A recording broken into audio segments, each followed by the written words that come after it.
meeting of the Des Moines Park and Recreation Board will come to order, please. Rebecca, would you call the roll, please? Galloway. Here. Gelb. Here. Ogle. Here. Bacto. Here. Nolan. Here. Cahill. Here. Thornton. Here. Chan. Here. We have a quorum, just barely. We're right at the exact number. So I know one board member needs to leave in a little bit. So when we talk about the agenda here, my suggestion is first thing we do after the minutes, we'll need a quorum to approve the minutes. After the minutes, we'll do the 4 board action items, A, B, C, D, to make sure those have a vote. And then also we receive and file the Nolan Plaza item E. Do those first and then go back to the rest of the agenda, if that's okay with everybody. Yes.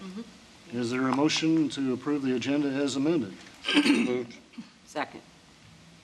All those in favor say aye. Aye. Opposed? The agenda as amended is approved. Next, we'll talk about the minutes of the September meeting. Is there a motion? So moved. Second. Any questions, changes, comments, additions, or anything else about the minutes?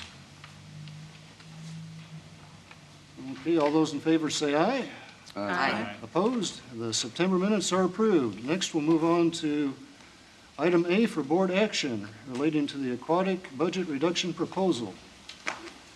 As I understand it, there's no staff presentation on this because we had that previously. Is there anyone in the audience who wants to talk about the aquatics budget? Okay, is there a motion to approve? So moved. Second. Any questions or comments? I would again reiterate that I think this was a difficult decision, handled really well by the staff, a good compromise, and may open new opportunities along the way. So, just for the clarification purpose, so, for example, like it mentioned here in the report, it mentioned about the lap swim and swimming lessons, also the private events, and those things are outside of those hours, I'm assuming. Correct. What we'll do, pending an affirmative action here, when you call the roll, is that we'll begin our process to look at that hour that we are taking out of the public swim operation to find different alternatives that at least break even for the city and where that hour fits best. We're still working on all those things. We've got great public feedback, so we'll use that information. We'll come back to all of you at some point to tell you how we've reorganized that pool schedule when we get closer to this season. So we're working as we speak. Okay.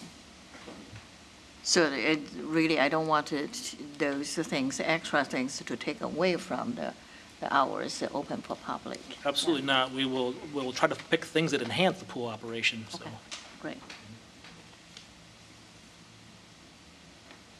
Any other questions or comments? Are we ready to vote? Rebecca, would you call the roll, please? Galloway. Yes? Gelb. yes. Ogle. Yes. Bacto. Yes. Nolan. Yes. Cahill. Yes. Thornton. Yes. Chan. Yes. It is approved. Next, we'll move on to item B for board action relating to the Woodland Cemetery ceremonial. And what is that about, Dan? Yes, for Veterans Day in November coming up, we typically have an event. A private group will come to us and ask us if they can do some type of military-themed event to honor our veterans. And this is coming up again this year. They would set up some flags ahead of time on November 8th, I believe the communication reads. And then on the 11th, they'd have a special event with people dressed in time-era military apparel and celebrate Veterans Day. So we're asking for your approval because of the way our ordinance read. To have a special event in the cemetery, you must have the park board's approval. I would move it.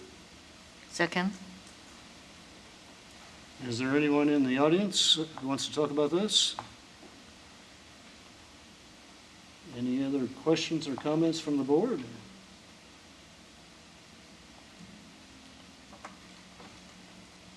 Okay, that sounds like a great program. If you get a chance, we do this every few years, and they bring it back the last several years. Get out and try to stop by Woodland Cemetery and see this in action. It's really neat to see.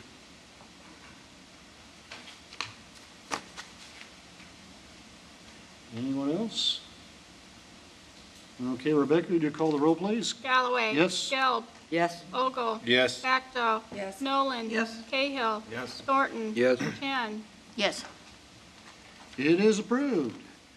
Next, we'll move on to item C, to appoint a citizen to the Cemetery Advisory Committee.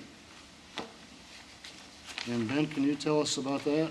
Absolutely. The bylaws for one of your official subcommittees is the Cemetery Committee, Advisory Committee, that is. And you have 2 park board members on that committee, and George Crummery has notified us that he is not only being able to resign from that committee, but also from the board, so we have an open slot. And right now, we're working through some very important work, as we talked about last month with the ordinance revisions. We would love to have one of you or one of our board members take that open role. Right now, the other appointment from the board is Suzette Jensen.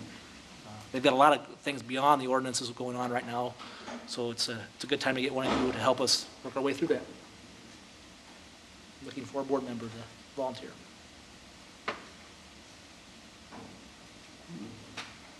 Should notify that they are meeting too, the same time as the executive park board meets.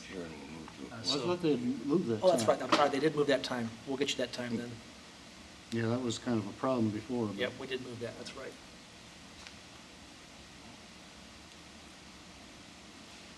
Any volunteers? Let's appoint somebody that's not here. I think that's a great idea. Dick is saying. Who should we pick on? Whichever Paula. Vince. With Vinny on there. Yeah, especially somebody who said they were coming tonight and they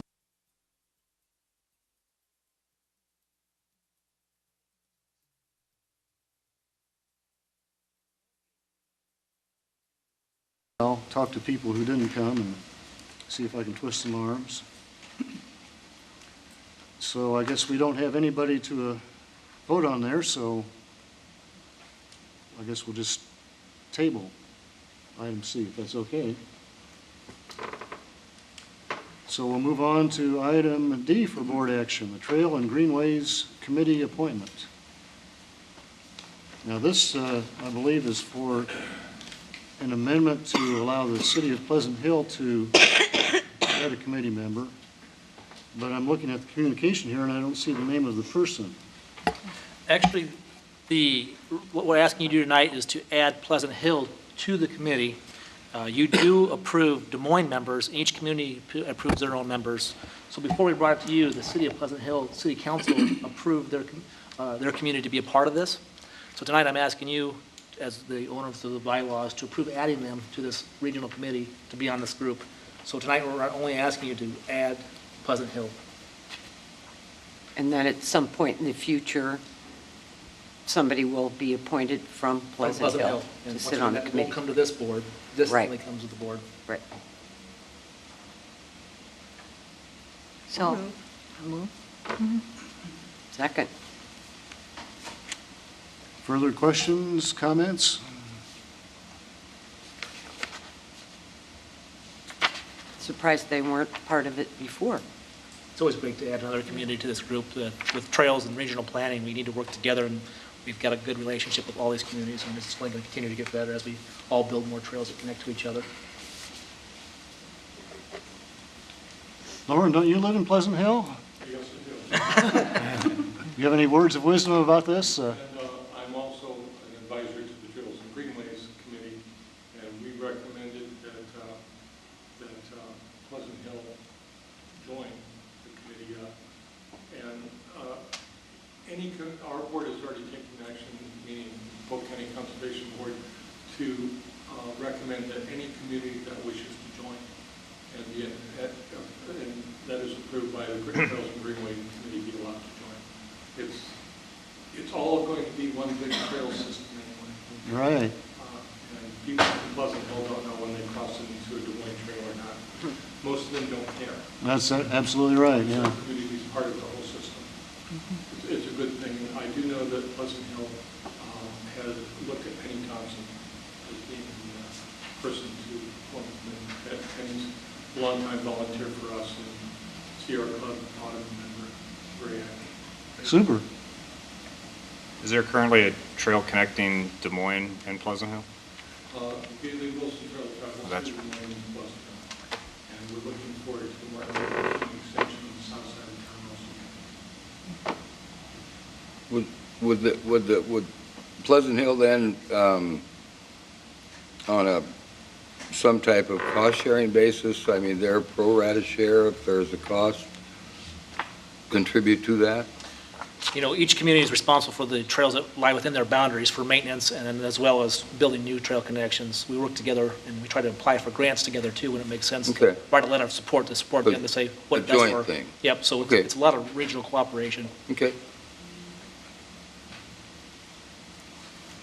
Any other questions or comments?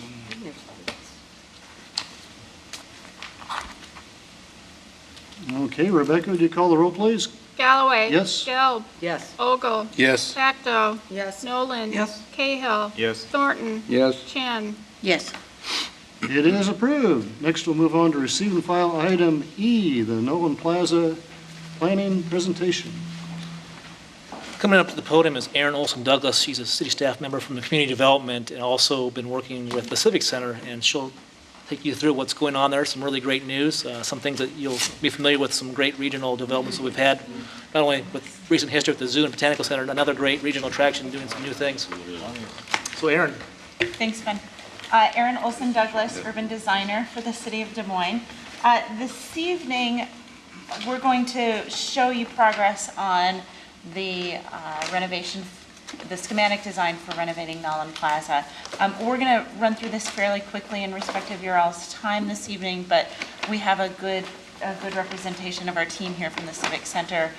Cal Lewis representing the design team of Ken Smith, Landscape Architects, and RDG, as well as the Civic Center this evening. So please feel free to ask questions if we're moving through too quickly or if there's just something about this that you would like to know a little bit more about this evening. This process really began about 5 years ago.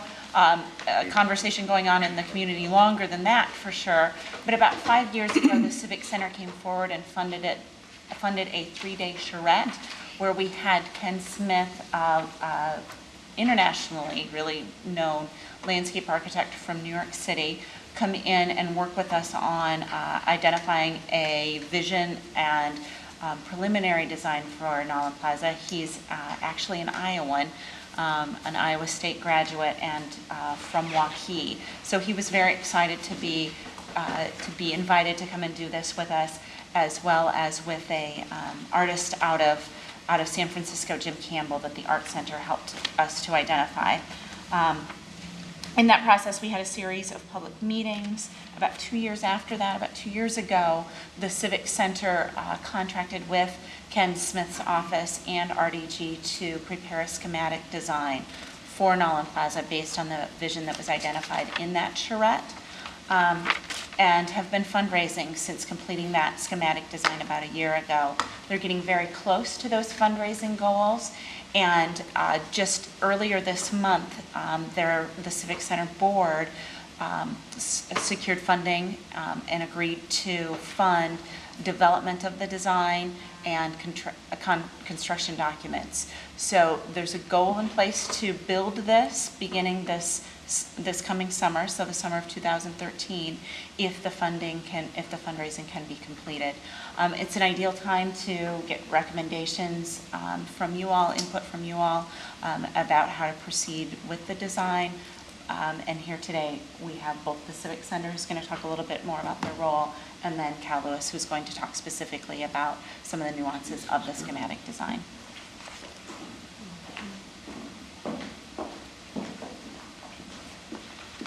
Good evening. My name is Todd Fogdahl. I'm the Director of Development at the Civic Center. I'm here with my colleague Laura Sweet, who is our Vice President and Chief Operating Officer, and I'd also like to extend the greetings of our board and our President, Jeff Chelsvig. As we go out and talk with people about this project and go through our fundraising process, one of the first questions we typically get is, why is the Civic Center, as a 501c3 nonprofit performing arts center, leading the renovation and fundraising for what is really a public park in the city of Des Moines? And this really goes back to the 1970s when the Civic Center and Nolan Plaza were designed and built together. The land for the two facilities was donated by the city.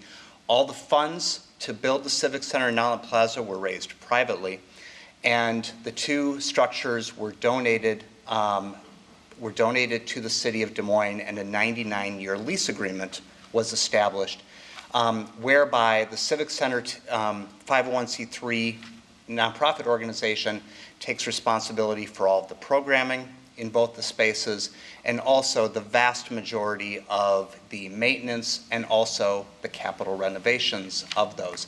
And that stewardship responsibility is one that we take very seriously. Over about the last 7-8 years, we have invested almost $15 million in the Civic Center facility itself on a whole range of renovations, ranging from new seats and carpeting to much larger renovations of various spaces, and a $2 million skylight renovation or replacement project that we finished this summer. And we're looking forward to doing the same with a complete renovation of Nowland Plaza. And a couple of the key reasons that we're doing this, and one of them really plays into the slide that you see right now. Nowland Plaza lies right in the center of Des Moines. The orange arrow going north to south is 3rd Street, tying 235 through to MLK Parkway, and then running west to east from all of the great things that are happening in the Western Gateway and the Papa John's Sculpture Park, with Nowland Plaza tying that through to the Principal Riverwalk and on into the East Village. Another very significant reason that this project is important is that we believe that with the renovation that Cal Lewis is going to share with you in a few minutes, or actually in just a minute, this is going to really be a fantastic community gathering space, and really something that doesn't exist as such in the downtown right now. Most, festivals, events, concerts require the closure of streets, happen on the river bridges, accessibility is an issue, and these just aren't spaces that are designed for this. And we believe that the renovated Nowland Plaza is going to do a fantastic job of doing that and providing that service to the community. And so with that, I'm going to turn it over to Cal Lewis to show you how we're going to do that. Thank you.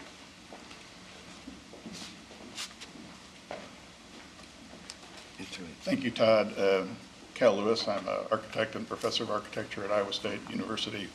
Had the good fortune, actually, of working at Charles Herbert & Associates, and was involved in the original design of Nowland Plaza and the Civic Center. And appreciate the opportunity to work with the Civic Center on this renovation and revitalization of Nowland Plaza. As Jeff said, the location of this is critical. Our forefathers had the good idea to have Locust Street be the axial organizer for the city of Des Moines, and it has become what I call the kind of string of pearls of all the amenities of the city that kind of worked their way along Locust Street, and Nowland Plaza being the kind of crown jewel in the middle of that string of pearls. And so Nowland Plaza today, actually, it doesn't look this good anymore. In case you hadn't noticed, we lost all the trees on the right. The fountain is not operating properly, and so it's not running. And so it really, it's kind of aging, and it's taken to an extreme right now, and really something seriously needs to be done. So in 2008, we quickly looked at what were the critical items that needed to be dealt with at Nowland Plaza, and I'll kind of go through these one by one. First thing was keeping the Crusoe umbrella. It is an iconic element in the city of Des Moines, so maintaining that was a critical piece. Keep as many trees as possible. I mean, we had actually worked with the city and thinned out a lot of the grove last year, but then unfortunately this spring with the storm, and so we ended up losing all of the trees in the grove to the south, but once again, those will be replaced, and we've been able to maintain the trees in the plaza portion itself. Keep the diagonal, but remove the barrier wall and sunken area. This is a critical aspect of design. We're eliminating the fountain as it exists, raising the plaza up, so it is now flush, all the way across. So you have total flexibility, removing the wall, so you now have total flexibility, to use the entire plaza and the entire grounds for events. So it greatly increasing the capacity of the place, and really making the grove, which has been kind of inaccessible in the past, really a very accessible and usable part part of the project. And the diagonal really is an organizing element. It is on the axial cardinal axis of the city of Des Moines, actually north, south, east, west, where the downtown grid is off 15 degrees. It is that kind of brings it back to the cardinal points, of the city.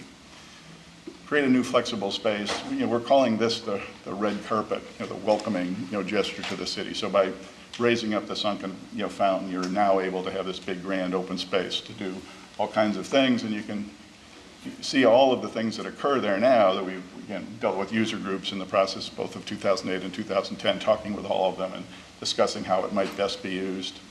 Then looking at, various ways it can be arranged. On the right, you can see 110 market setup kinds of booths. There could be big, 40 by 50 tents. There's, all of the different kinds of functions that might take place there now can be accommodated so much more, in addition to political rallies. And I mean, this will be the place, that will be the gathering spot, the city, because it's the urban plaza that really is going to be set up, for those kinds of functions.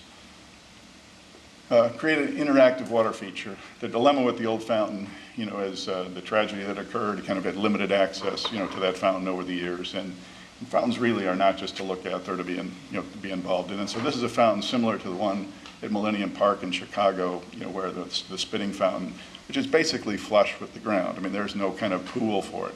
The water only gets to be an inch or so, thick when the water is there, and it drains right off. And so we have a video that we're not going to show today up to the right, but you imagine on those two little pools, kind of flush with the ground, jets spitting back and forth, from pond to pond on a program basis, so it's all different kinds of things are happening. But again, since it's more or less flush in terms of the water, it's a very safe, environment for kids to be playing in.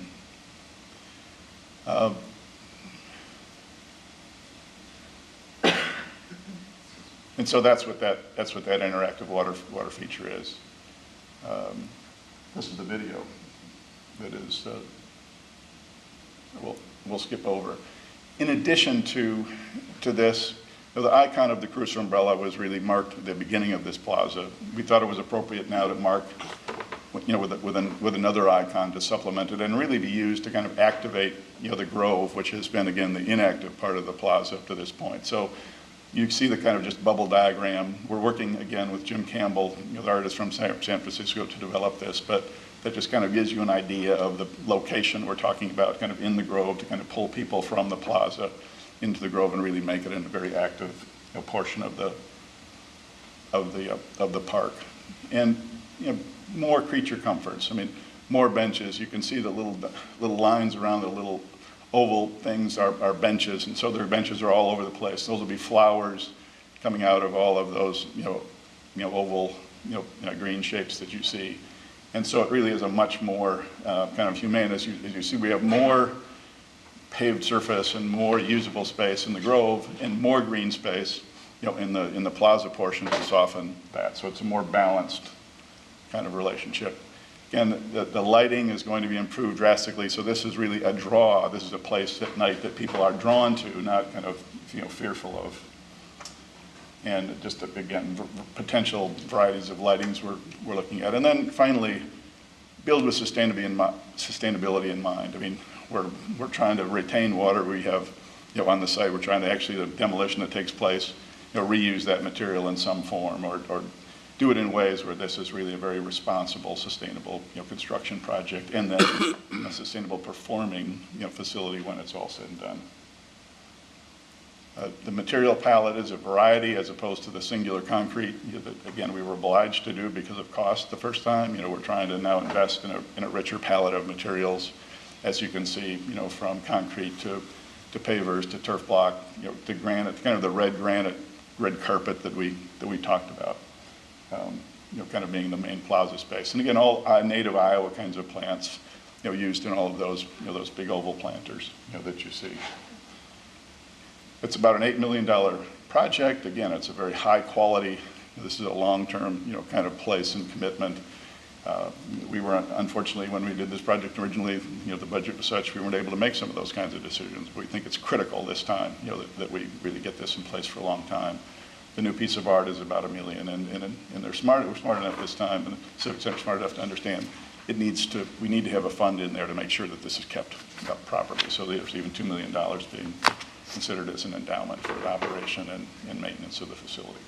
With that, I'll be glad to answer any questions. I have a question. Did you already show the art? No. Oh, okay. No, we're not. That's in process right now, and so that's still in development. Would you explain the fountain a little more? Will children be able to get into the Yes, cross? as you might imagine, even though you see those two oval shapes, it's more or less flush with the ground, and the water will be kind of spitting across from one fountain, to the next with the kind of path that you see between those two in the middle, where you can kind of walk under the fountains without getting wet, or you can literally walk, through the fountains and get wet. But it'll be very enticing, in terms of, place for families to go. And again, we're looking across the plaza with the new piece of art, with the Grove now being more accessible.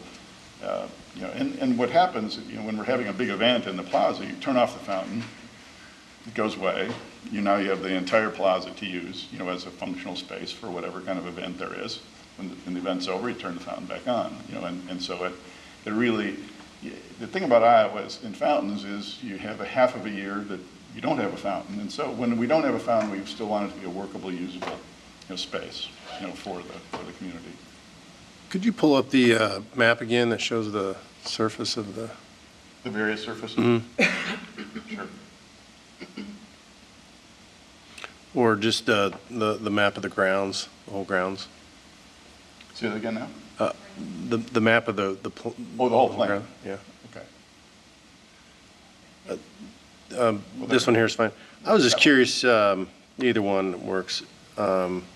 If this is if you'd have for like large gathering places for folks, in my experience, especially with like live music and the comfort level of folks, if you're sitting on concrete material versus grass, in this representation, how much of the center area is grass, or is any of it grass? Well, once again, I mean, one of the things in these very involved meetings we've had over in 2008 and 2010 with user groups, it was determined not to make this focused on any one type of function. So here, you could be sitting on the benches all the way, spread all the way. You can, it's open all the way up through the Grove, but there is no kind of fixed seating, to allow, for people to sit down. It really, you could have a little in the gathering area, the seat down in the lower left-hand corner. That might be, the symphony quartet, to performing to 1,000 people over the noon hour. If you might have a political rally at one end where people are just standing, for that time.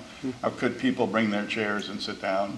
Yes, they could do that, but it's not like the amphitheater, the Riverfront Amphitheater, which, interestingly enough, I was also involved in, that really is a place specifically for coming, for gathering for music. Again, I'll just repeat the point, and it looks like there's a lot of, I mean, if the green space is just where the green is on this, I'm just wondering why wouldn't maybe consider having more green space, more grass as opposed to concrete? I think it's because this is seen as the urban gathering place, as opposed to, say, Gateway, the Gateway Park, on the west side, which is all grass and is really, for those kinds of functions, or the Riverfront Amphitheater, which is specifically for those things. This is really for flexible gathering, where you need hard surface to have all of the things that are going to occur there.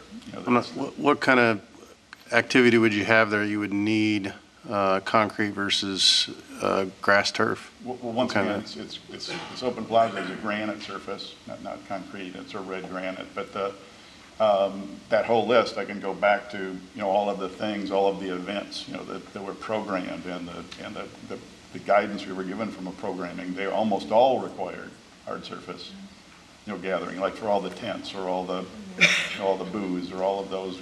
Yeah, but all those things you can do on grass turf too. So that's just my opinion on it. I don't know why we can't have more green space in there. I like green spaces. Yes.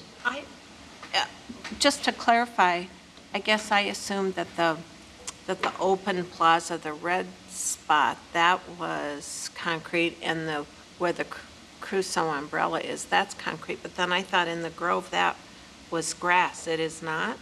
There is grass, like the grasscrete, that we showed you, which is it's basically all porous Back material one there, slide. so it is. Go back one slide, I would think you? it's one slide or two. I thought that was, that one.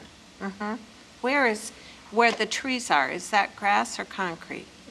It's neither grass nor concrete. It's like grasscrete or a porous paving of some kind, that it allows the moisture to go through. Of a variety, as you saw the different patterns. It's not one material, it's a variety of materials there, where the material in the red piece that you see is a combination of red granite and other granites to really make this very flexible, open space to be used. And yes? Go ahead. I was going to say, and again, this wasn't our decision. I mean, this was really the guidance we were given, by all of the user groups in this process, this is what they wanted. This was the kind of space they needed, that they've got plenty of green space in downtown in terms of the other kinds of facilities. It looks really sharp. I do have to say, though, I work, my office is right across the street, so I see how people interact with the existing Nolan Plaza. And one thing I was really surprised by when we lost all those trees, how many people are now outside during the day kicking a soccer ball around, or really kind of using that space for Frisbee and things like that, so. So the trees are inset in like one of the circle things with? Right, the trees are all in the planting areas. As you see, I mean, to the south now, or to the north now, excuse me, kind of north of the diagonal line, that's all concrete. That will not be all concrete anymore. You saw the big green, pieces there. So we'll be taking that area, which is now all concrete, and adding a significant amount of green space and flowers and things to add, to soften, to soften that imagery, to soften the feeling of that space, make for places to gather, both in the Grove and in the plaza. So on a density, on an amount of green space, we have the same amount as we had before. It's just now distributed differently. As opposed to being all concentrated in the south half, it is now moved, up to the plaza side as well. Yes. Just one other question. Which entity would be responsible for the flowers in those green spaces? Who would be in charge of that? I think actually the city is, well, let Aaron answer that. The schematic design was received and filed and referred to boards by City Council earlier this month, part of this process that we're having here tonight. And as a part of that action, one of the things that they asked staff to review was the lease agreement, which gets to the operations and the maintenance of the plaza. And so over the course of the next several weeks, we'll be looking at that exact question and working with the Civic Center on how that operations and maintenance will be. The reason I asked that, I've lived downtown for 7 years. In that entire 7 years, we've had a beautified downtown, and everybody talks about the flowers, and everybody complains about the Civic Center and the way they have kept up or not kept up their planters. And so if we're going to have all those pots or spaces of flowers, then I would really like to see them beautifully kept up, like the city does such a great job with theirs. And so I'm hoping that we can work out some kind of coordination with that, because I think this year they've been better, but a couple of years ago, weeds and everything. So I hope we can, if we're going to have that many, I'd just be interested in knowing who's going to take care of them eventually.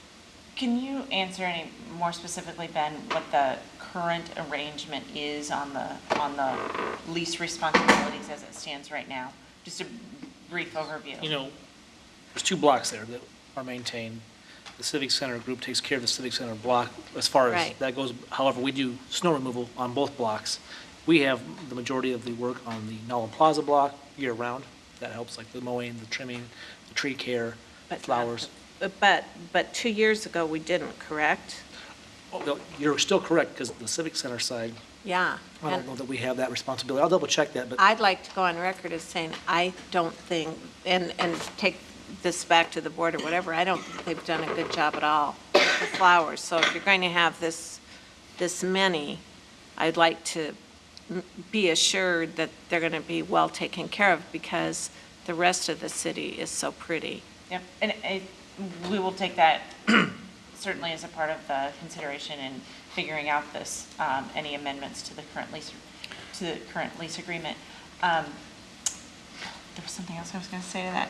Can you speak maybe, Aaron, to the overall city review process? I want to be real clear with our board that although that we've had a long lease that was put together decades ago and the Parks Department's maintained this, it's not officially park land.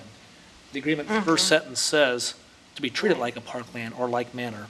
And I want you to know that we are not planning on coming back to this board, and I'll let her tell you why here as far as different other boards are going to put some comments in, and other public inputs that you'll be able to be invited to and go to those as well, unless you tell me tonight that you really have a desire to have this come back. It's your purview, and we can ask them to come back.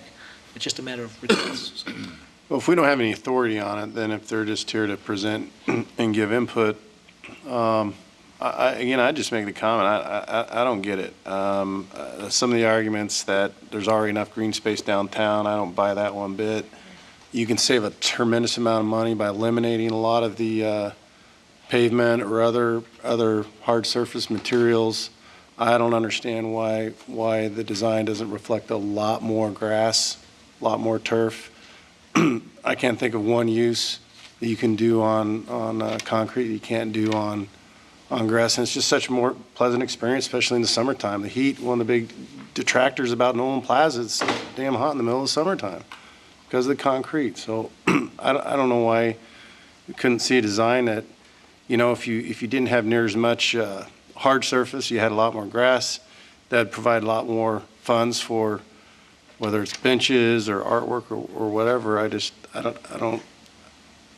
get that. I don't get why we don't see more green space in the project. So that's my comment. I certainly appreciate everybody's comments tonight. I just want to bring this full circle for us here is that this is a public space that the city doesn't have a lot of funding to come in and start putting into this in the near future. We've got a group that's willing to do so and go out and privately fundraise for this in a time that's tough to fundraise.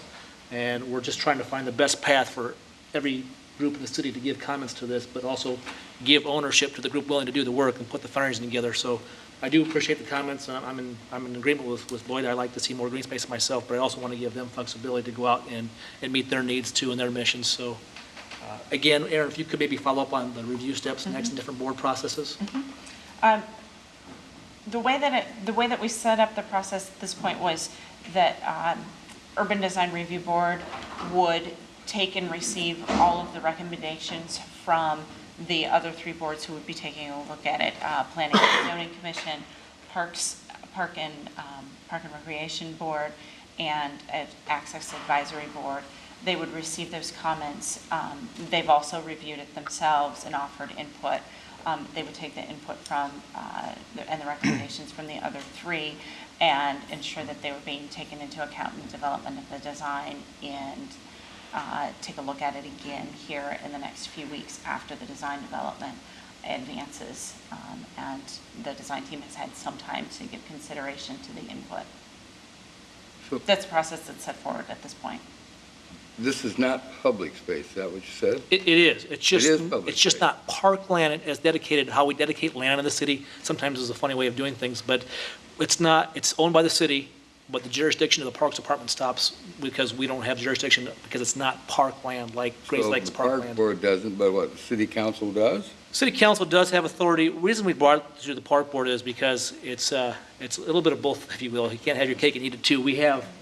We've managed it for decades as the Parks Department as far as the maintenance responsibilities go. We thought it was only fair to bring it to you because you are a group of people that's appointed by the city council that are advocates of park-like spaces, and your comments are great tonight to help this design team.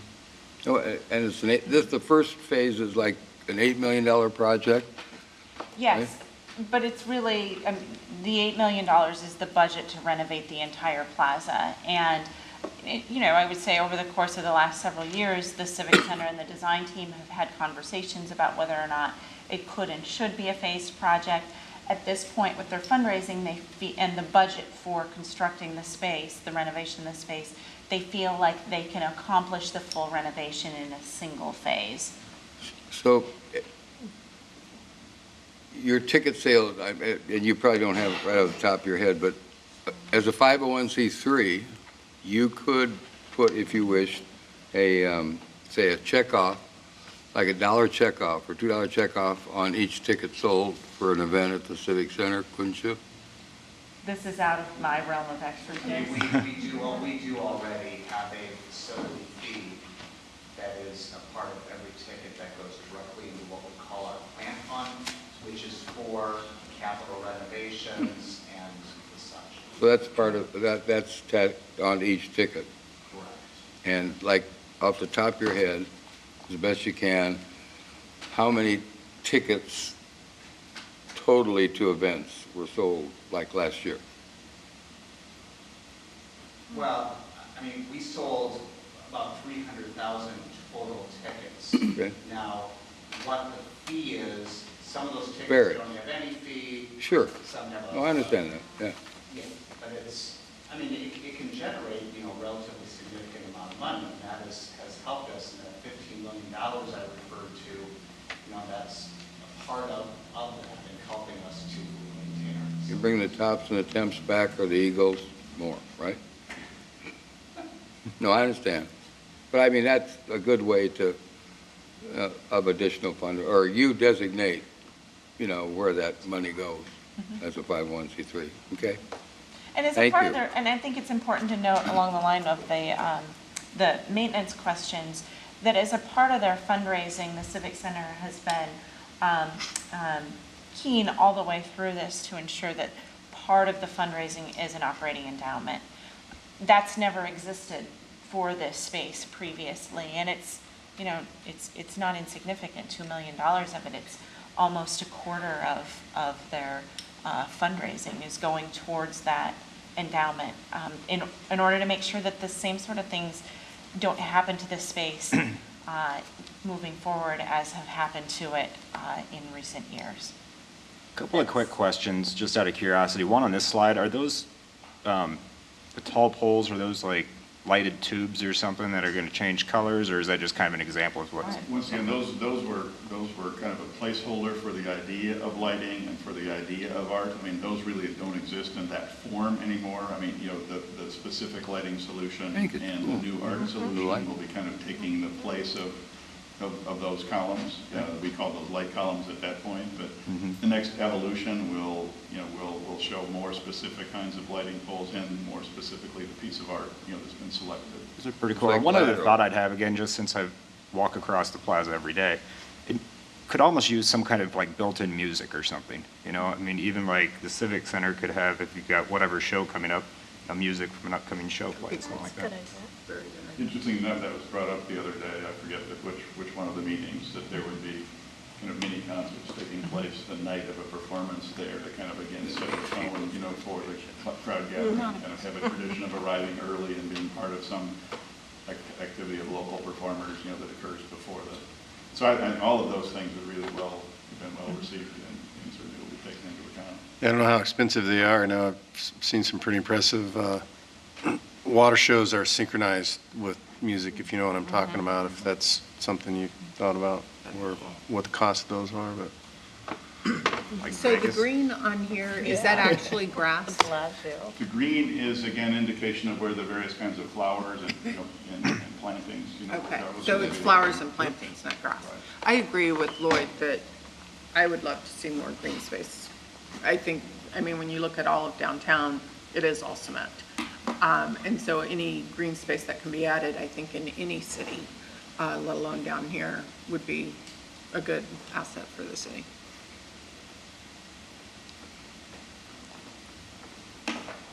The other, kind of in line with the comments that you were making, what you don't see here is a commitment that the Civic Center has made in their, in developing the design further, and that is to develop the design for the Civic Center block to the same level that it is developed for the Nolan Plaza block. So the effort to this point has really been Nolan Plaza, but as the design moves forward, it's intended to include the Civic Center block as well, so that the two are really seen as a pair. And if not implemented all in this first phase, at least there is a plan in place by which the grounds for the Civic Center can also be implemented over time to work hand in hand with that of Nolan Plaza.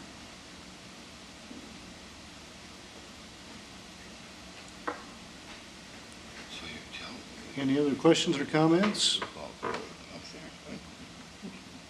Okay, now, before we vote to receive and file, okay, we've had some suggestions from the board here, more green space, close attention needs to be paid to maintenance.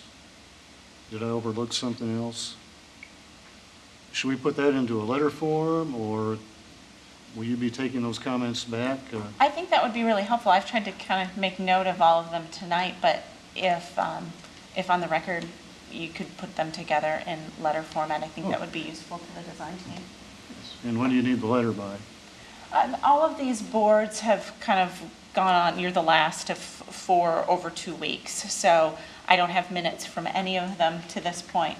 I would say sometime in the next couple of weeks would be ideal. Okay, great. Okay, we'll do a letter then, and There's supplementary information to that. I believe the design team will be coming back into town sometime within the next month or so. I mean, all these meetings they had in 2008 or 2010 to interact with all of the user groups on the park. They'll be coming in now for one last, time, to have that same interaction, to verify the details of things, to make sure that in fact it's going to be doing what needs to be done. So that will be another opportunity. okay, I can draft up a letter, but who wants to be in the loop on the letter? If you had comments, I want to be sure that I accurately set forth. John, probably, Lloyd, Paula, you want to be in the loop? Anybody else want to?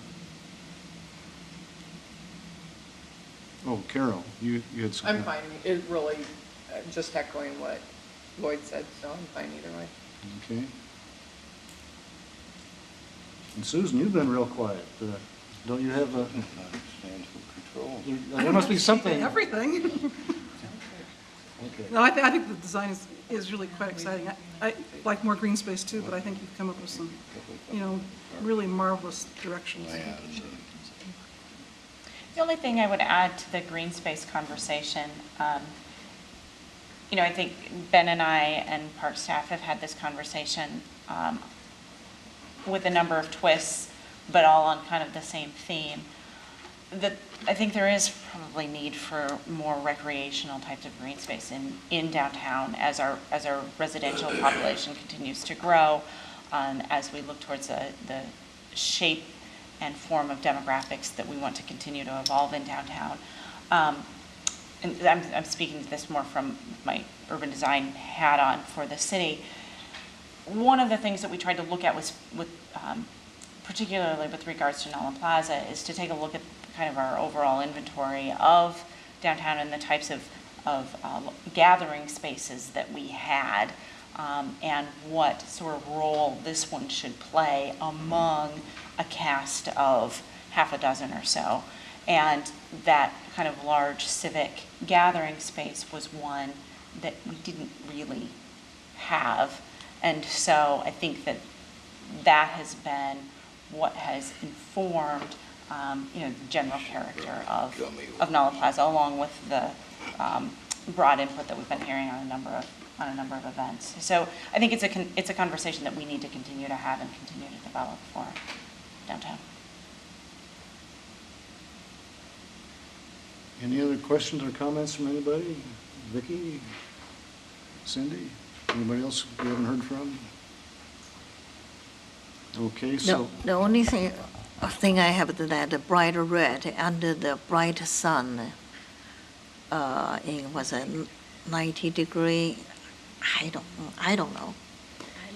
Looks great, but under the heat, I don't know how people would feel. Well, in blue, we can give you the Boise State football field approach, if you like to go that way.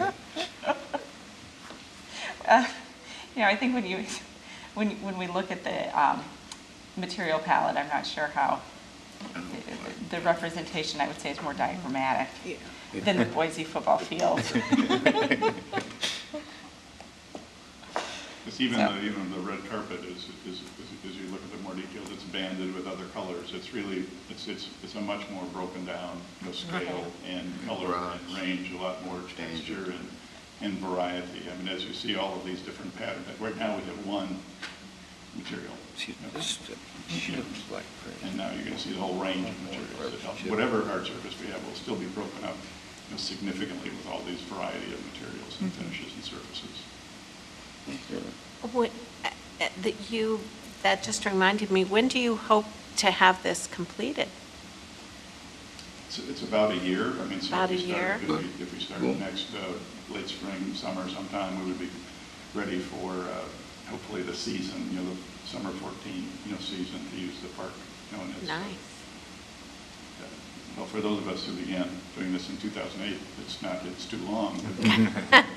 But we've been very focused on, and really having an end date. I mean, really having something that we're working toward. Otherwise, it just kind of keeps on going and going. And so we're really committed. Civic Center's committed in their fundraising process. And obviously, there's more fundraising to do, and they have to make it happen. But the fact that they're committing to the design team to continue that process, so as they reach their goal, we'll already be in a position to move forward as quickly as possible. So they're trying to really push this ahead so we can really have this, particularly when you look again, you consider the trees being gone and you consider the fountain not operating. We really need to have a quick revitalization of this place. Great, and it is wonderful. Des Moines is so good, whether it's the zoo or the World Food Prize or whatever, of raising funds from the public to do this kind of thing, which we all really appreciate. The Civic Center really should be commended, I think, for I do too. taking on this, because otherwise we'd have the existing Nolan Plaza, and anything's probably better than that. So. And I also hope the skateboard park is done by the time this is done, so we won't have skateboarders running the concrete. I think it should be. Well, I know they're trying to get it done. Everything you brought up today has been a point of discussion, including skateboarders and what they're going to potentially do here. So, I mean, all of those issues are trying to be addressed. Yeah, they'll have their own park, hopefully. I think it's Just good. up the river. Sorry.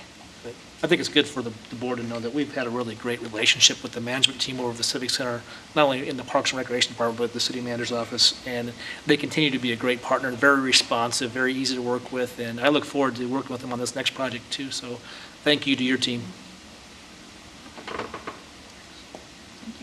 Thank you. Thank you. Okay, great report, Aaron and Todd and Cal. Thanks for doing a great job there. Any other comments or questions? Okay, is there a motion to receive and file and also authorize me to write a letter reflecting our comments? So moved. Any further comments? All those in favor say aye. Aye. Opposed? It is received and filed. And I will prepare a letter. Next, we'll move back to Ben's report, but before I turn it over to Ben, I just remembered I was supposed to mention something. At 7 o'clock, there will be a Ding Darling documentary at the Center for the Performing Arts. So I don't know how long our meeting will last, but anyway.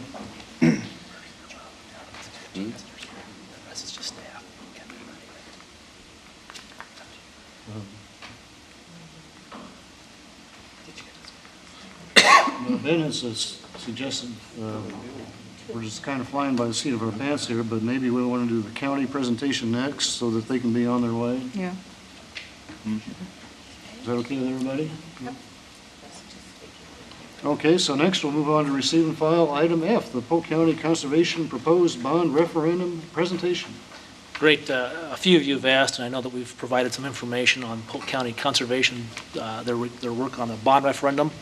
Tonight we have Lauren Lau from the Polk County Conservation Group with us, and I think he's brought a board member with him as well to help or answer. I have. So Thank you. your floor. Thank you very much for allowing us to bring information before you. As been mentioned, my name is Lauren Lau. I'm Natural Resource Specialist for Polk County. And with me is our board member, Mike Smith. And I want you to remember at the end, all the easy questions come to me, all the tough ones go to Mike. Okay? I believe he did have, he was saying that was the other way around. But try for this. The Polk County Water and Land Legacy Bond will be before the citizens for a vote on November 6th. And it's an opportunity for us to say that we need the kind of things you were just talking about: open space, clean water, clean air, place for our children to play, clean parks. And like I've heard tonight also, that there's always a shortage of funding for such projects. And this is one opportunity for us to state that these are important for us. And the next couple of slides, I'll go through this mercifully as quickly as possible so that you can get to the meat of the matter. I jokingly called this shameless self-promotion when I was doing a presentation before, but actually I realized a lot of people don't know what we do and what we undertake within the county. We've been in existence for 56 years. We were one of the first counties to start a county conservation board, and our mission is before you. We talk about what we do. We have 20 parks, trails, natural areas, and we manage over 12,000 acres of parks and greenways. I'm very proud to say that I work with an exceptional environmental education group. They do an average of 150 presentations a year and provide environmental education for 25,000 different school children every year. We also, like you, have an active volunteer organization that donates over 10,000 hours of volunteer work to us every year. We could not do the work we do without those volunteers, and we also could not do the work we do without the numerous partnerships, including several with the Des Moines Park and Rec. We have a lot of active projects, which I'll cover some of them later on that will be covered by the bond referendum. This is what's going to be on the ballot. We won't bother to read through that, but it's pretty straightforward. It's on the back of the ballot. And I told people the other day that we oftentimes do not get a chance to vote on what we want our tax money to be spent on. And this is one opportunity for citizens to do so. Funding referendum, of the $50 million, and people go, whoa, $50 million. Those of you who have built any trails recently know that $50 million doesn't sound like a lot once you build a new building and a couple new trails. Trails at $300,000 and up per mile eat up a lot of funds in a big hurry. This is the way the bond referendum funding areas are laid out. At the bottom, we have $7 million for trails. And I can tell you, with what we have on the books right now and plans ready to go, we will easily spend $4 million almost immediately if the bond is approved. Those include things such as the circumferential trail around Easter Lake and through Yater Creek Park, connecting the Gailey-Wilson Trail from Aurora on up to Ankeny, and the Chautauqua Valley extension leading from Bondurant into the city of Des Moines. Those are the three. Plus, we understand that by our estimates, we have about $900,000 in repairs to do on the trails that already exist. Everybody who has seen this particular growth scenario that's been run around the county several times. As our rural areas shrink and our urban areas expand, it's really important for us as a county conservation board and as other park board agencies to start looking at what we're going to provide for our citizens in the future as more opportunities disappear. It's really important for us to get out ahead of these problems. I took this map to a group last night of various cyclists, and we talked about what was important for human connections across the landscape and asked them to take the smaller version of this map and draw on it of connections they think are absolutely essential in our trail network. Many of them drew the Martin Luther King extension out to Pleasant Hill. Many of them drew a connection across from Pleasant Hill to the southeast corner of Des Moines across the Des Moines River, somewhere between Reynolds and Southeast 14th Street. They thought it would be nice to have a bridge across there. Lots of them looked to connect the Neil Smith Trail to the High Trestle Trail.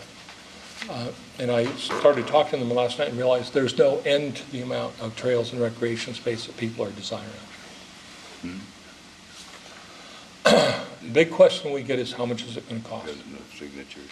And the bond attorney, the accountant for the county, says that for the average home in the Des Moines area, it will amount to about 84 cents a day, $10 a year per household.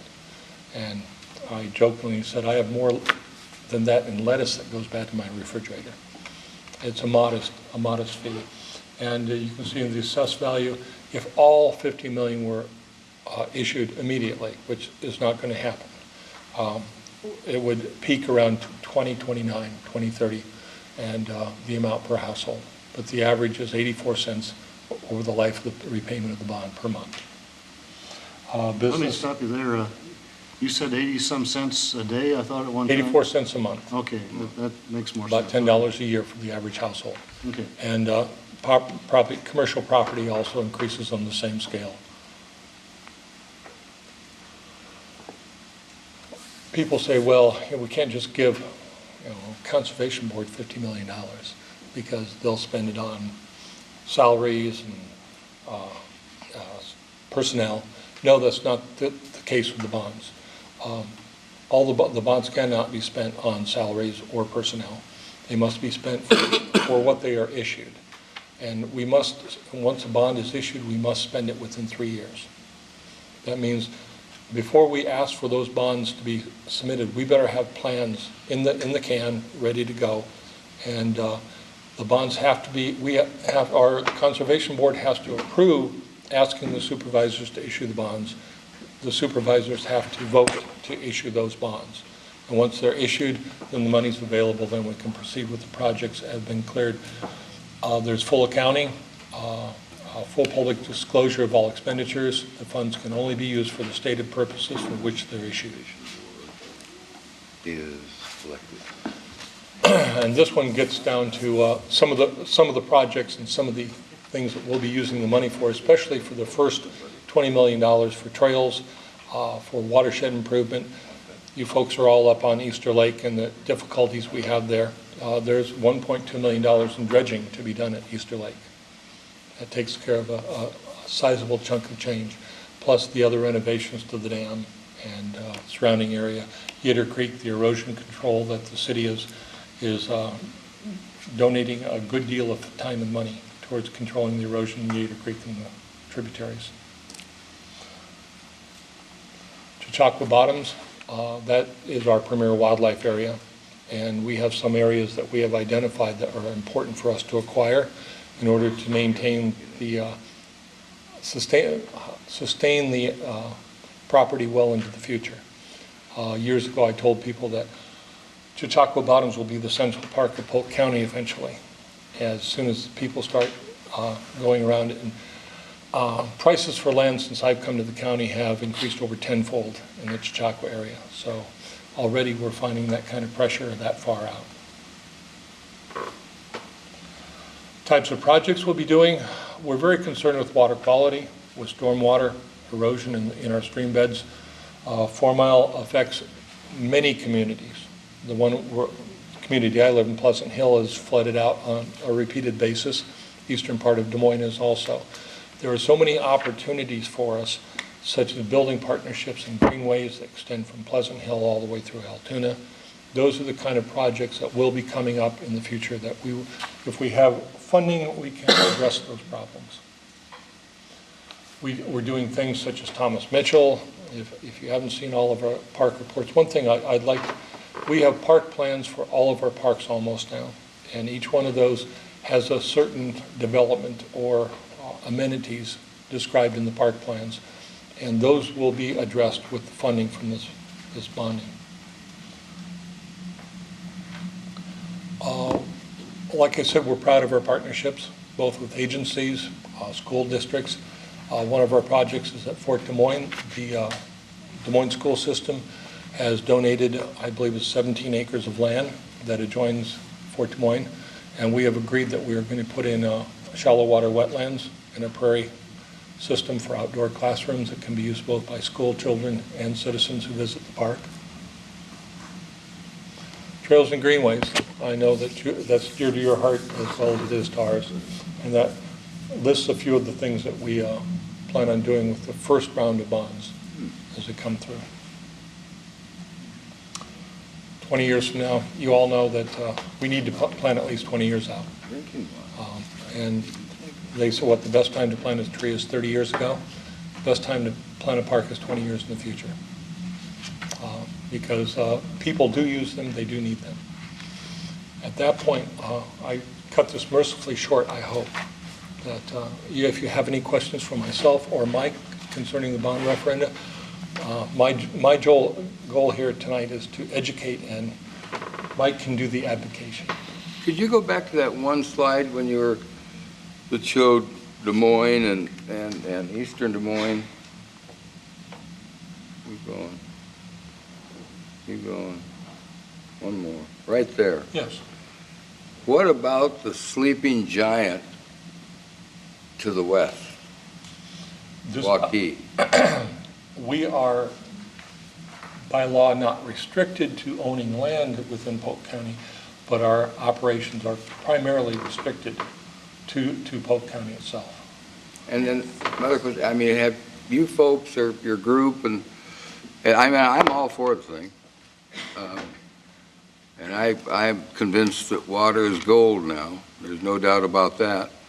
But how about discussions with the Iowa Farm Bureau? I mean, if we've got the second most polluted river in the country, I'm told, and 85% comes from agriculture, those folks got to get on the team, in my opinion. I don't know that we're going to talk to the Farm Bureau about this referendum, Dick. I completely agree with you. We have an ag runoff problem in this state, and we're not going to solve ag runoff problems with what we're trying to do here. But what we're trying to do here is really important, and Gator Creek, for example, is something where we got urban runoff, and we really can do something about water quality here. We can significantly improve the water quality in Easter Lake and Gator Creek. I want to add just a few words here without taking very much more of your time. I'm in my 5th year on the Conservation Board. I've seen 5 master plans for our larger parks, Jester, Yellowbanks, Thomas Mitchell, Fort Des Moines, Easter Lake. Did I get 5 there? And my reaction as we went through those master plans, was beautiful work was done under the leadership of Pat Bodie and then Dennis Parker, was we don't have any money for any of that stuff. Yeah, I don't have to talk to you about the problems of your operating budget. I mean, you know, it's a struggle every year, and then to find capital money is what these guys like Lauren do is they write grants. They do a beautiful job of getting state and federal grant money, but there's match requirements, and you know what's happening with state and federal grant money, it's shrinking. We have this referendum on the ballot because of the vision primarily, I think, of one person, Mark Ackelson, president of the Iowa Natural Heritage Foundation, and his connections to the Trust for Public Land. They've had conversations nationally saying, you know, local communities are going to have to figure out how to raise money locally if we're going to really improve our quality of life here for parks, recreation, open space protection. Johnson County voted for bond 2 years ago. Requires 60%, they got their 60%. Mark Ackelson thought there's an opportunity here. Polk County may be ready for this. Hopefully we're going to get this done. And I'm excited as a resident of Des Moines and Polk County to think that we've got a chance to really make a difference with this. I think Lauren sort of explained, I had to get Bond 101 because I didn't know anything about bond issuance.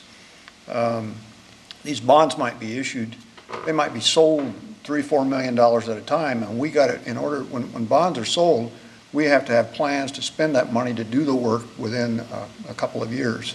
So that's how it's going to be done, is in increments as we're ready to do it. Any questions? Can any of this, be blended into if and when Congress develops a farm bill? I mean, for future additional grants, expanded funding for this situation, which I hope passes. But, there's a whole lot more that needs to be done. I mean, this is a great start, but it just, as I say, and I probably commit heresy, when it comes to the Farm Bureau, but it takes all kinds of people, everybody involved in this type of situation, and first and foremost, they need to come to the table. I mean, they need to be part of the solution. Just a personal opinion, you don't have to answer it, anything, just. I won't try to answer that. I think one of the things that excites me about this is the fact that earlier this year we were going to apply for a trail grant and had a 25% match. And we realized if we were to get the $750,000 that we were asking from the other people, we were going to have to come up with $250,000 of our own money, and realized that we simply did not have it. There's no sense in even applying for the grant. What this allows us to do into the future, because this can be used as match money, allows us to apply for grants we otherwise would not have been able to, and leverage this money into an even greater amount of public projects. That's exciting to me because, like Mike said, I write a lot of grants. I write a lot of failed grants. I write a few successful grants. But it is getting much, much harder to get. It used to be I wrote a grant for $400,000 and got it and built a trail. Now I write a grant for $400,000 and I have to write 10 more just like it to build the trail. I was just curious, any way you can quantify that, if you've looked at 50 million in grant funds you've received over the last however many years, and how much of it required match, and give an estimate of how much this 50 million can leverage? Because you read this and it kind of gives the impression that, well, you're just spending 50 million, but if in reality it's spending $200 million, and the economic impact that has in the community, jobs and everything else. That has been addressed, and of the $50 million, I believe they said $23 million would be built in construction jobs. That we tend to use our local contractors, and when we build things, a lot of the things are listed, and I do believe on the website there's a listing of different projects, so people can see exactly what our estimates are. A conservation education center, Chester Park, $3.5 million, I think. Right. I may have overstated the shrinkage of federal and state grant money. Obviously, there still will be federal and state grant money, and yes, we can use this for match to the extent it's still available. So there definitely will be a multiplier there for the 59. Yep, there are like REAP awards grants on a free gratis basis, but most of the grants require at least a 20% match, some 25, some 50%. Is the Polk County Conservation Board elected or appointed? We're appointed by the supervisors, the 5-year That's terms. what I thought. And how many are on the board? There are 5 of us. 5 of us, okay, thanks. Citizens there.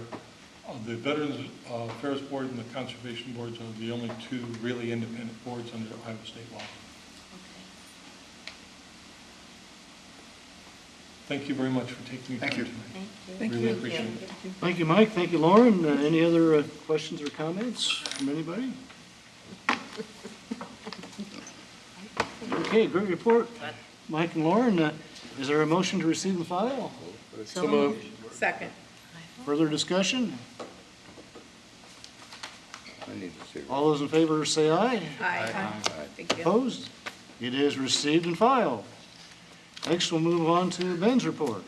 We'll promise to make this rather quickly here for you, because that way you can get out to the Ding Darling event if you're planning to go there. As I'm speaking, I'll ask David Yon to walk forward.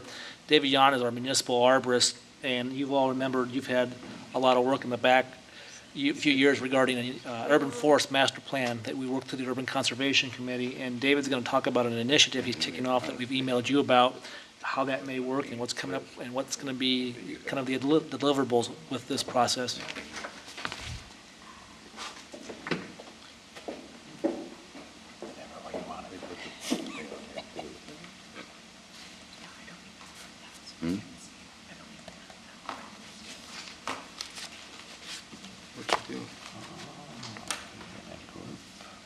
I mean, Waukees gonna eat West Des Moines, huh?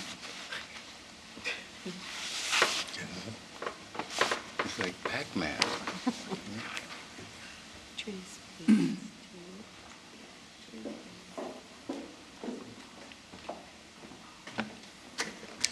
Well, good evening.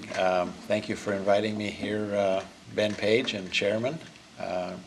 It's good to meet all of you park board members. I did have opportunity to spend time with the Urban Conservation Advisory Committee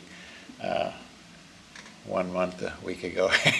It was a good meeting, though. I'm here, this is actually a little follow-up from that. I presented a little program to those folks called Trees Please, and Ben said I should spend no more than 40 minutes tonight, and I pared that down to about 7, so we'll just have at it here. I'm talking to the choir, and I really appreciate the comments from this group of people about how we ought to keep as much green as we can in Nolan Plaza. And so I know I'm talking to people who already understand the benefits of trees, things like producing oxygen, reducing erosion, things that we're going to do with this land monies that the county's trying to raise. But it's incumbent upon me to let you know that there are a lot of threats to the urban forest, including development and construction, freezing, drought, flood, traffic mishaps. I've got some pictures to show all these various things. And the two big ones coming down the pike or already here are insects, the emerald ash borer and oak wilt and bur oak blight, which are in our midst already. This was, I only got here about a year ago, and in my short term here I've already found some issues, how we conduct business in the city.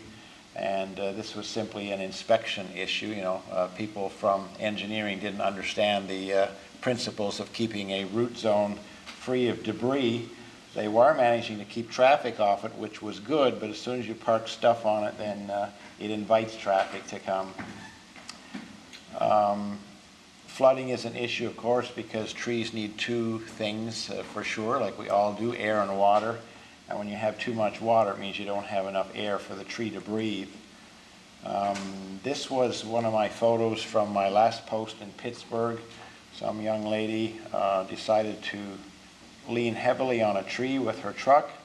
The truck was left there for a couple of hours. The hot radiator fluid essentially burned the inside of that tree, and 2 years later the tree, it was all decayed, and so that it had blunt force trauma and it had death by poison and heat. This is in our own Union Park. Pear trees are known to fall apart like that, but we do get storm damage here. April 17 of last year, this year past, was my first storm experience locally.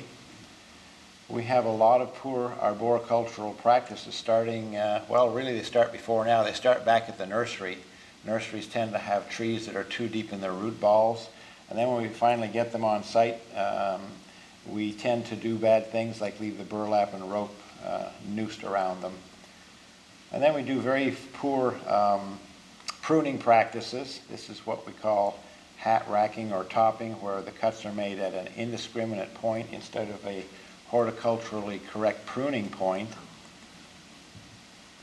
And I simply asked the question on this, was this preventable? Not in recent times it wasn't, but if we had taken that tree when it was only 1.5 inches or 2 inch diameter and done some corrective pruning at the time, we wouldn't have had all the tri-dominant stems that eventually broke the tree apart.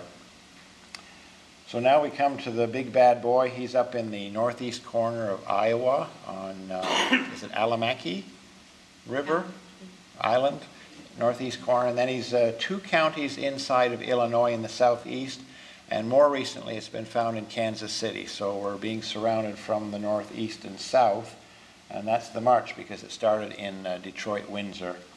In fact, the insect may already be here and we have not yet identified its locations. So this is a big storm that we have to prepare for. My goal as a city arborist would be to at least save the species. We lost all of our American chestnuts in the mid-1800s, and I would imagine somebody on this board would know what tree we lost in the 1960s and 70s. Anybody? Elm. The American elms, yes. We lost that to Dutch elm disease. And it would be a shame. We do have a chemical now that's 99-point-something% efficacious. So it would be good if we can at least save the species, even if we can't save every tree. But when it comes, we won't save every tree, so we have multi-million dollars in costs coming our way for removal and or saving of trees. So it's something we need to be preparing for now.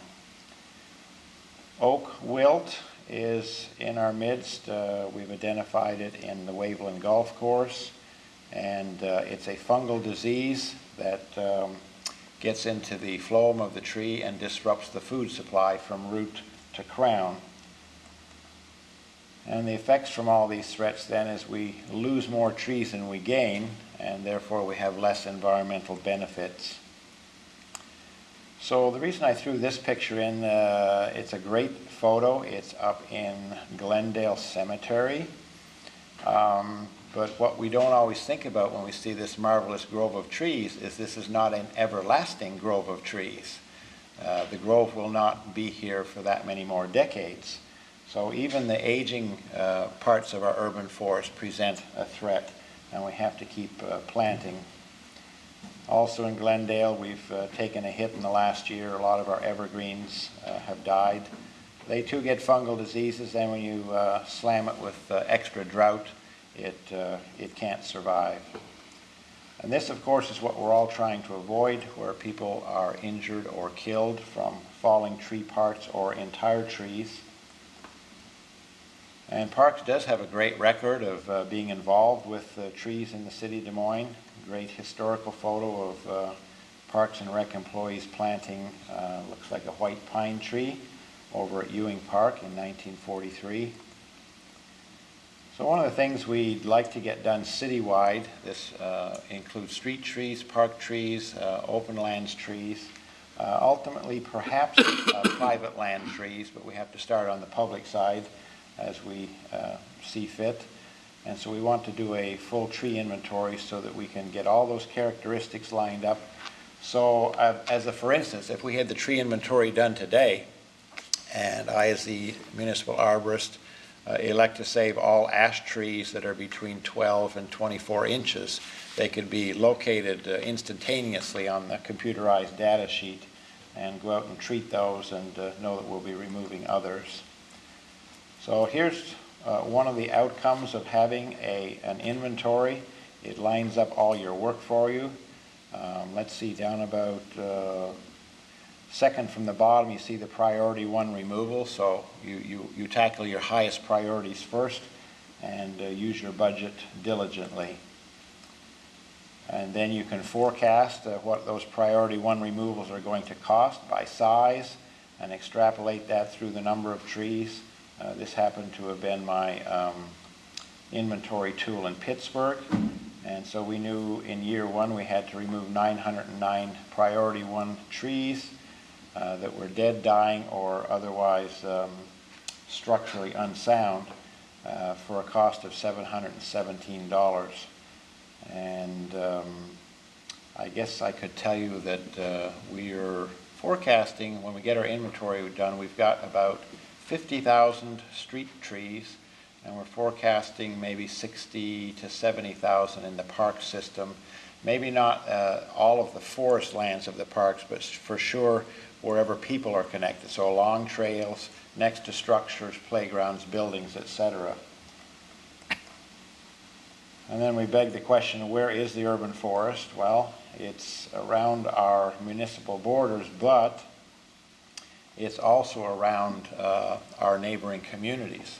So when emerald ash borer comes, it won't stop in Pleasant Hill. It will come from there to us and vice versa.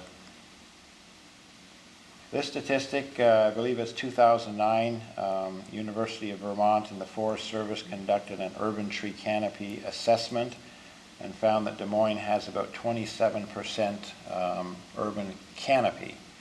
That means for 100% of your land mass, you're covered by 27% trees. And that compares, let's say, to New York City, 24%. They're currently in a 1 million tree planting campaign and trying desperately to increase their canopy. Somewhere in the neighborhood of 40% would be a good target number. So kind of wrapping up here, I'm wanting to tell you that we need and desire to have an urban forest master plan, and that includes several important elements like the tree inventory mentioned. From that, then you get your management plan. What do you do and when do you do it? Tree preservation and tree planting, countering threats like those emerald ash borer and oak wilt issues, and ordinances. And so how do we get to the urban forest master plan? Well, there is a strategy where we'll wrap our arms around all of those key elements and use our city personnel and contractors to accomplish our goals, and of course do public outreach where we would get advocates and volunteers and fundraising kicked into gear. So Public Works and Parks are kind of the two big partners in this process. There was a time when the Parks actually was trying to launch an urban forest master plan, and you were invited to wait until your municipal arborist had arrived. So I'm kind of taking charge of the program, but very much want the Parks Department, the Parks Board, and the Friends to be involved in this process. But we do have other partners, Community Development Department, Engineering, WRA, and others like Housing, County Conservation, Waterworks, Aviation. They've got a lot of land in the city, and of course business and industry. And last but not least, the general public. So how do we develop this urban forest master plan? We take all the best brains in our city departments and applicable boards and start running through the municipal arborist.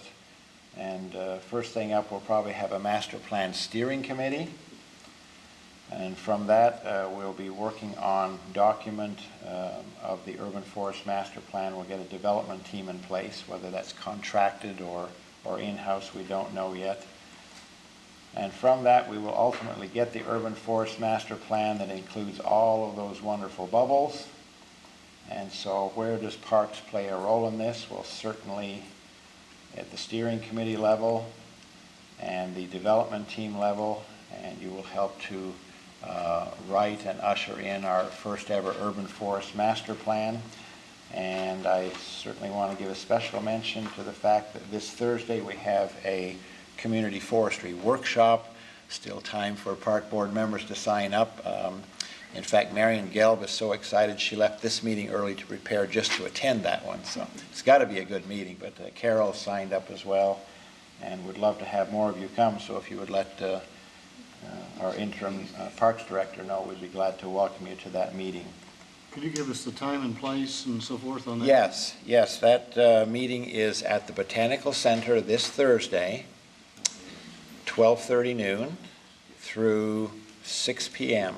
And the way that day is structured, we're 12:30 through 4:30 with the actual workshop, and there'll be kind of a bridge in there, and we'll have Dan Lamb from the Arbor Day Foundation presenting a keynote address at 5 p.m.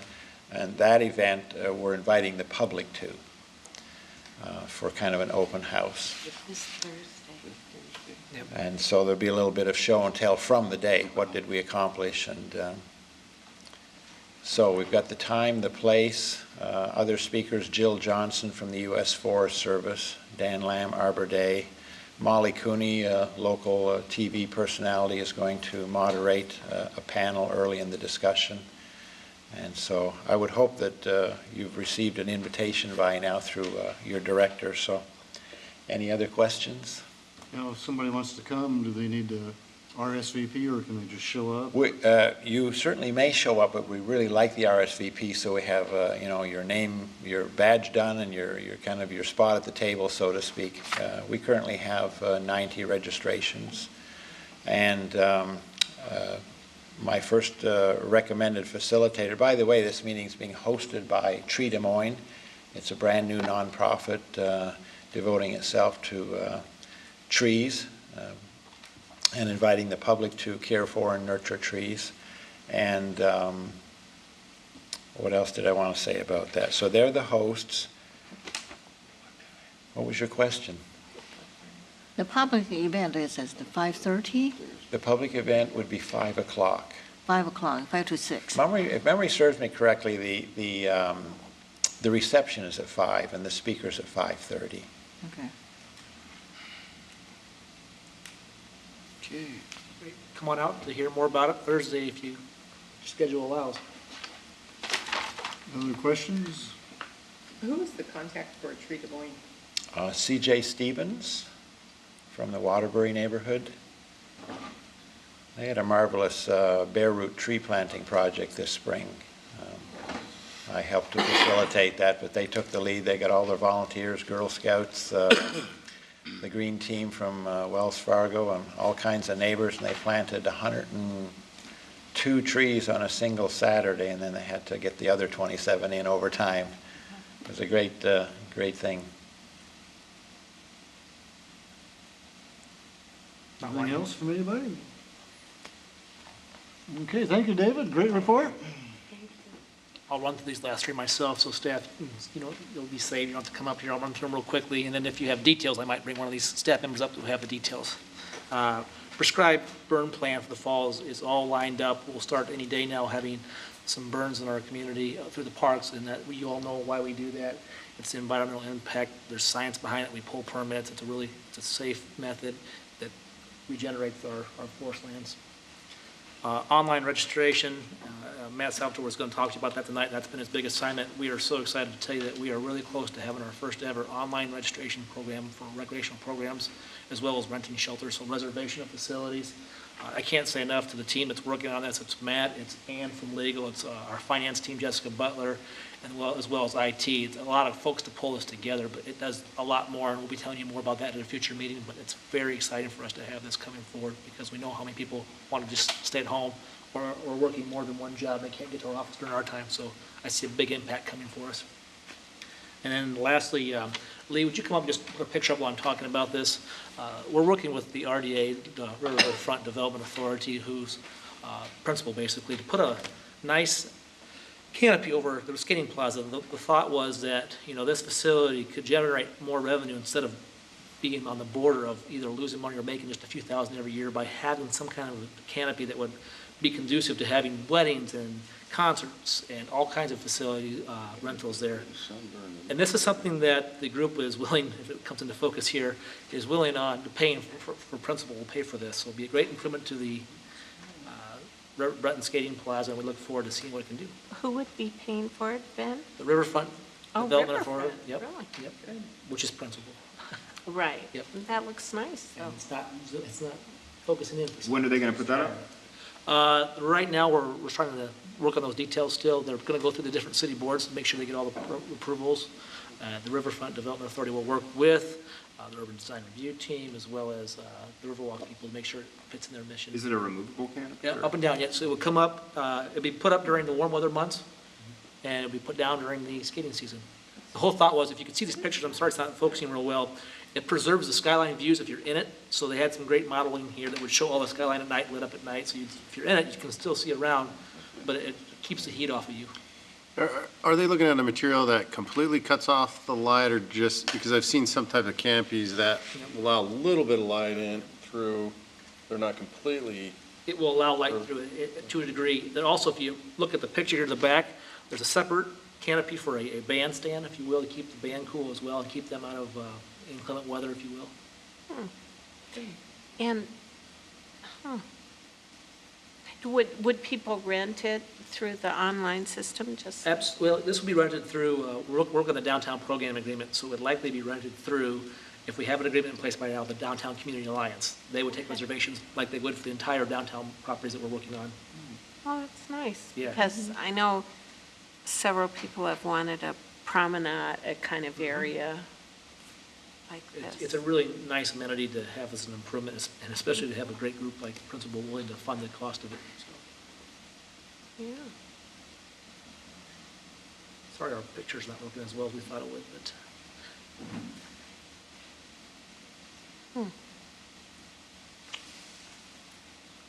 Other questions or comments?